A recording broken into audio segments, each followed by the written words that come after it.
असमंजस में होंगे ना कि मैं क्या कर रहा हूं, क्या लिख रहा हूं, देखना चाहेंगे? अब आप सोच रहे होंगे कि मैं माटी पे माटी क्यों लिख रहा हूं। इसके पीछे एक बड़ा कारण है, किंतु वो बताने से पूर्व तनिक मुझे पानी पे पानी तो लिखने दीजिए।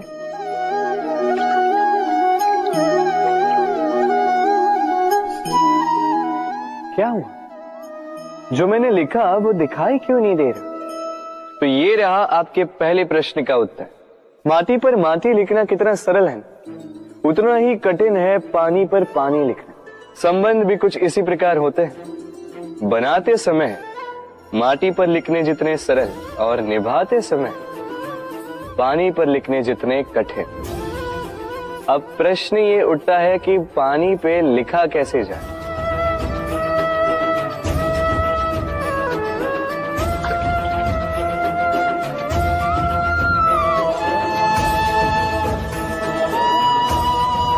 इस प्रकार ये पाषाण जल की सतह से होते हुए जल में समा गए।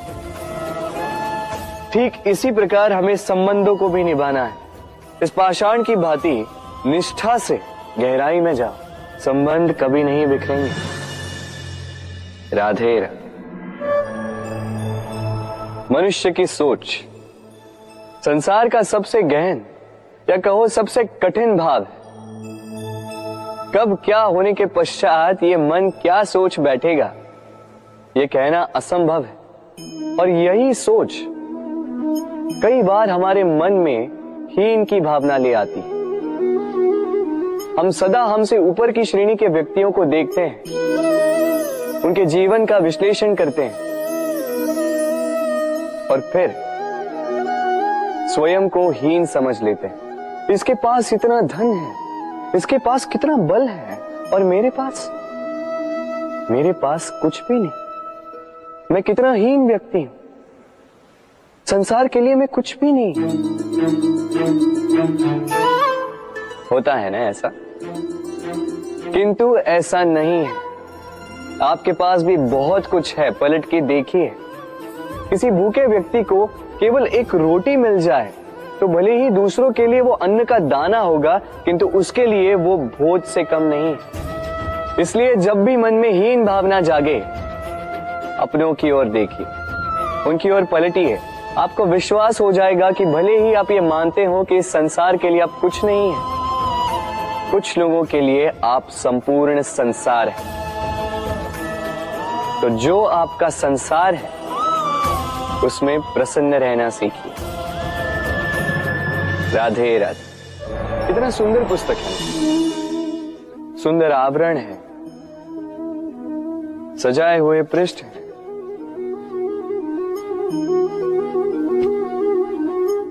किंतु क्या ये सत्य में अद्भुत पुस्तक कहलाने की पात्र है?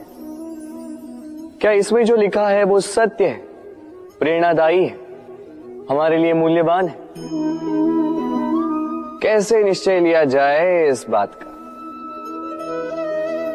अब आप सोचेंगे कि सीधी सी बात है, आवरण को देख के पुस्तक की गुणवत्ता कैसे जानी जा सकती है? इसके लिए तो आपको उसे पढ़ना होगा, उसे समझना होगा, समय देना होगा, है ना? बिल्कुल उचित सोच रहे हैं आप। बस आश्चर्य की बात यह है कि पुस्तक के विषय में आप ये सारी बातें जानते हैं, किंतु किसी व्यक्ति के विषय में आप ये सारी बातें मन में नहीं लाते।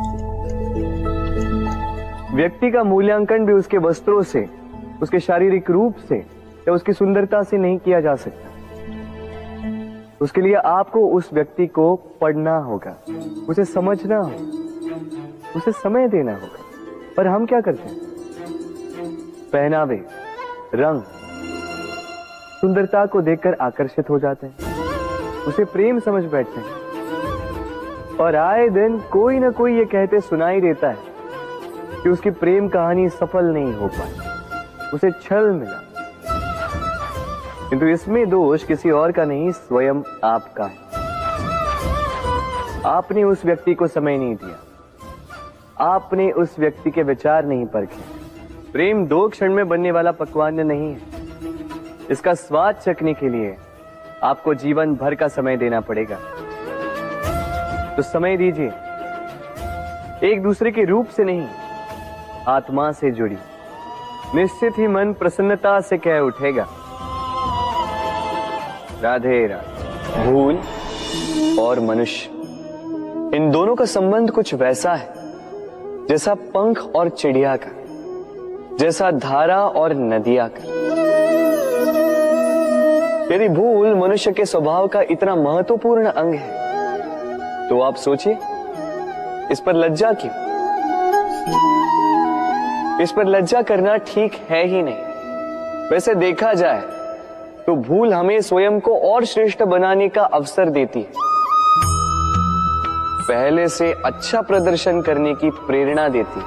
अब कदाचित आप में से कुछ इस बात से सहमत नहीं हो, क्योंकि बहुतों की दृष्टि में भूल दोष को जन्म देती है, दोष अपराध को, और अपराध के लिए क्षमा नहीं, दंड मिलना चाहिए।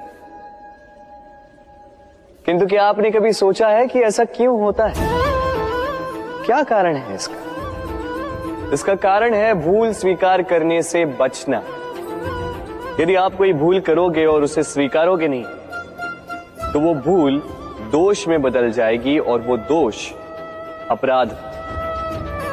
तो साहस रखिए, अपनी भूल को स्वीकार करना अपनी भूल को सुधारने की दिशा में सबसे पहला कदम होता है।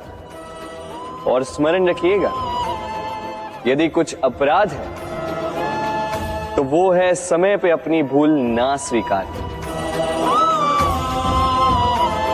राधे राधे। एक शब्द है जो हमें कभी कभी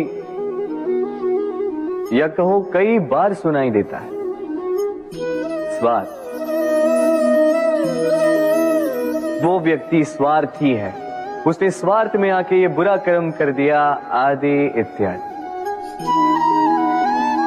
देखा जाए तो संसार स्वार्थ को पाप का मूल मानने लगा, परंतु क्या स्वार्थ सच में बुरा है? नहीं। स्वार्थ ये शब्द बना है स्व से, अर्थात स्वयं से, यानी कि जिस कार्य में केवल स्वयं का अर्थ हो। हमारे पास अक्सर बहुत लोग आते हैं, कुछ को हम समय देते हैं, कुछ का हम तिरस्कार करते हैं। किंतु तिरस्कार कभी नहीं करना चाहिए। किसी व्यक्ति के आपके पास आने के 3 मुख्य कारण होते हैं,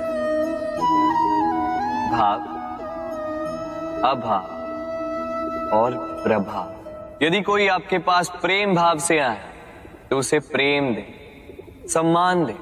यदि कोई आपके पास अभाव में आए तो उसकी आवश्यकता समझे और जितना हो सके स्वयं से उसकी सहायता करें। और यदि कोई आपके पास प्रभाव के कारण आए तो भी उसे समुचित सम्मान दे। स्वयं को भाग्यशाली समझे कि कोई आपके प्रभाव में है।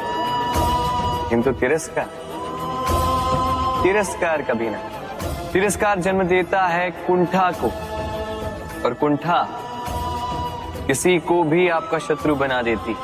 इसीलिए मित्र बनाएं, आनंद लें और मेरे साथ कहें, राधे राधे। हम अपने संबंधों के साथ जीते हैं, उत्सव मनाते हैं, खेलते हैं, खाते हैं, आनंद मनाते हैं।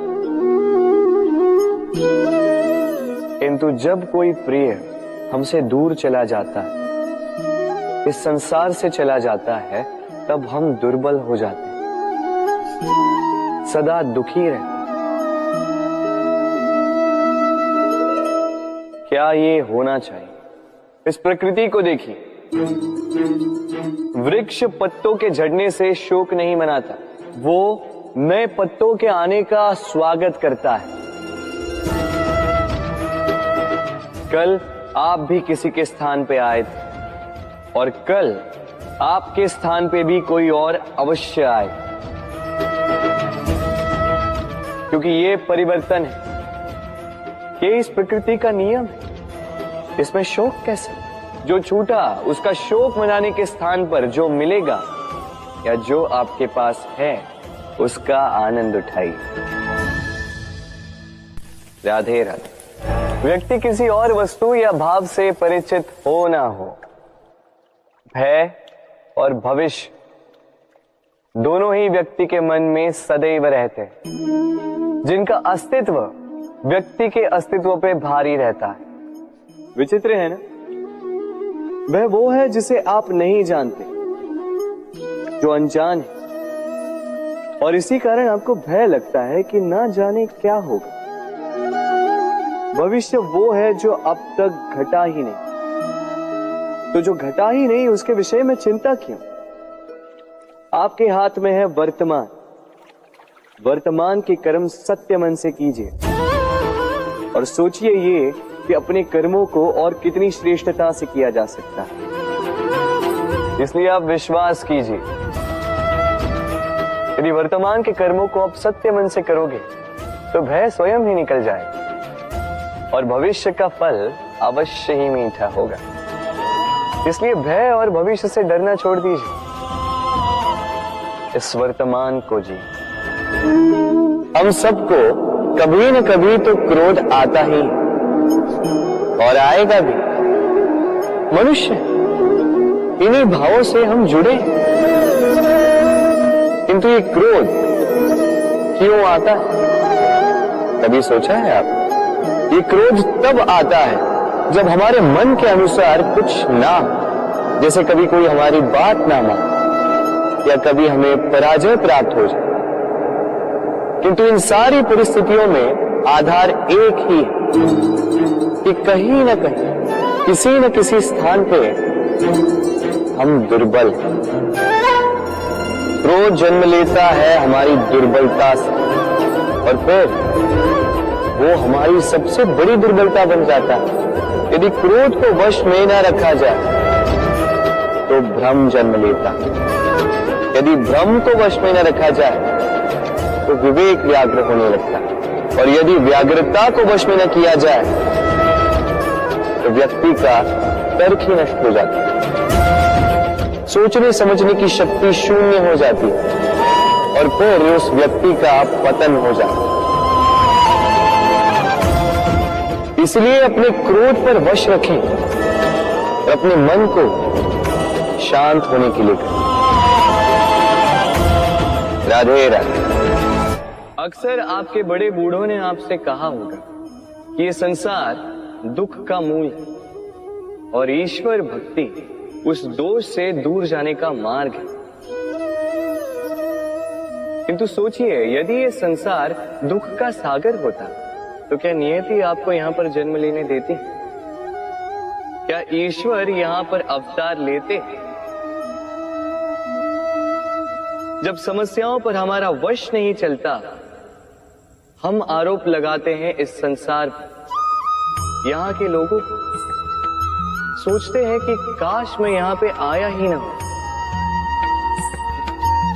एक किसान बंजर धरती पर जाता है और अपने परिश्रम से उसे लहलहाते खेत में परिवर्तित करता है। एक दर्जी जिसके पास एक सामान्य सा वस्त्र आता है, अपने परिश्रम से उसे एक सुंदर वेश में परिवर्तित कर देता है। आप भी परिश्रम कीजिए। ये महत्वपूर्ण नहीं है कि आप किस संसार में आए, ये महत्वपूर्ण नहीं है कि आप यहाँ कैसे आए। यदि कुछ महत्वपूर्ण है तो वो ये है कि जब आप गए तब आप इस संसार को कैसा छोड़कर गए। तो ये सोचकर जिए कि जो किसी के लिए नरक है उसे किसी का स्वर्ग बना के निकलोगे तो आपका जीवन और आपका संसार दोनों धन्य हो जाएंगे। राधे राधे। कभी आपने सोचा इस संसार में हम सबसे अधिक किससे जुड़े? अब कोई कहेगा माता पिता, कोई कहेगा मित्र, कोई कहेगा पत्नी, तो कोई कहेगा संतान। नहीं, यदि इस संसार में हम किसी से जुड़े तो वो है समय। समय ही हमारा भूत है, समय ही हमारा वर्तमान है और समय ही हमारा भविष्य है। और और हम क्या करते हैं? सबसे अधिक जुड़े समय को, सबसे बहुमूल्य संपत्ति को हम नष्ट कर देते हैं। कोई भविष्य के ऊंचे सपने को बुनता है, कोई बीते कल को कोसता है, किंतु तनिक सोचिए, बीता कल आपके सोच विचार करने से बदलने नहीं वाला। और भविष्य के विषय में सोच विचार करके यदि आप अपना वर्तमान नष्ट कर देते हैं तो आपका भविष्य भी बीते कल की भांति ही होगा। इसलिए आज के विषय में सोचिए, उसे उत्तम बनाएं। आपका भूतकाल और आपका भविष्य अपने आप उत्तम हो जाए। राधे। जीवन में हम कई लोगों से मिलते हैं। आप भी ऐसे कई लोगों से मिले होंगे जिन्होंने स्वयं को असफल मान लिया, निराश हो चुके, जिन्होंने ये स्वीकार कर लिया है कि इस जीवन में उनसे कोई कार्य हो ही नहीं पाए, वो कुछ कर ही नहीं सकते, किसी कार्य के वो योग्य ही नहीं। किंतु ऐसा नहीं, इस संसार में ऐसा कुछ भी नहीं है जो योग्य नहीं है। कोई ऐसा अक्षर नहीं है जो किसी मंत्र का भाग ना, कोई ऐसी जड़ी बूटी नहीं है जो औषधि ना, कोई ऐसा विष नहीं है जो समय आने पर अमृत ना बन जाए। और इसी प्रकार कोई व्यक्ति अयोग्य नहीं होता, उसे अयोग्य बनाती है उसकी सोच। इसलिए स्वयं को जानो, जान जाओगे कि आप क्या हो। अपने अंतर्मन को जगाएं। आप देखेंगे कि जिस संसार की नींव ही बनी है आशा से, उस संसार में निराशा, हताशा और हार जैसा कोई भाव अस्तित्व ही नहीं रखता। राधे राधे। ग्रंथों में लिखा गया है कि यदि मनुष्य मौन रहना सीख ले तो उसकी अधिकांश समस्याएं स्वयं ही समाप्त हो जाती हैं। और सत्य में मौन में बड़ी शक्ति होती है, बड़ा बल होता है, किंतु वो बल किस काम का जो समय आने पर आपके काम ही ना आए। क्या सदा मौन रहना उचित है? नहीं। इतिहास साक्षी है, संसार में अधिक विपदाएं इसलिए आई क्योंकि समय पड़ने पर मनुष्य उसका विरोध नहीं कर पाया, मौन रह गए। यदि मौन रहना शस्त्र है तो उसका सही समय पर उपयोग करना भी आवश्यक है। यदि अकारण मौन रहोगे तो बुरे तत्व उसे सहमति समझ लेते, फिर धीरे धीरे वो आपका स्वभाव बन जाता है, आपका अभ्यास हो जाता है, और फिर आपका व्यक्तित्व एक साधारण से पाषाण के भांति बन जाता है। अपनी वाणी का आवश्यकता पड़ने पर सदुपयोग कीजिए। वाणी को कब वश में रखना है और कब मौन नहीं रहना है, इससे भी अधिक महत्वपूर्ण है ये समझना कि उसे कब तोड़ना है। राधे राधे।